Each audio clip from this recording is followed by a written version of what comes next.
பல பிரச்சனையை தாண்டி ஒரு வழியாக நம்ம அரசி காலேஜுக்கு படிக்கிறதுக்கு வந்துட்டாங்க.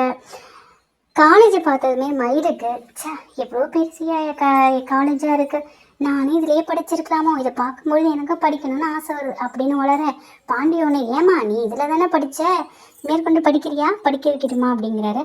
ஐயா நான் சும்மா சொன்னேமாம்மா அப்படிங்கிறாங்க. அரசியை தைரியப்படுத்தி காலேஜுக்கும் அனுப்புகிறாங்க. இங்கே பார்த்தீங்கன்னா இந்த செந்தில் எப்பொழுதுமே சரியான சுயநலவாதி. இப்போ என்ன சொல்கிறாரு, என்னால் தான் வந்து அரசிக்கு படிப்பு ட்ராவல்ஸுக்கு கதிருக்கு காசெல்லாம் அப்பா கொடுத்தாரு, நான் சண்டை போட்டதுனால தான் அப்பா வந்து இந்த மாதிரி மனமாற்றம் வந்து அப்பாவுக்கு வந்துச்சு அப்படிங்கிற மாதிரிலாம் பயங்கரமாக தற்பரமாக அடிச்சுக்கிறாரு.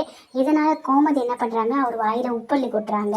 இதுக்கு மீனா வந்து சிரிக்கிறத பார்த்துட்டு ஏண்டி சிரிக்கிறங்கவும், உப்பு கொட்டியிருக்கக்கூடாது, பச்சை மிளகாய் அரைச்சி பூசி இருக்கணுங்கிறாங்க. இப்போ குமார் வந்து நம்ம அரசிக்கிட்ட மன்னிப்பு கேட்குறாரு, காலேஜுக்கே வந்துடுறாரு.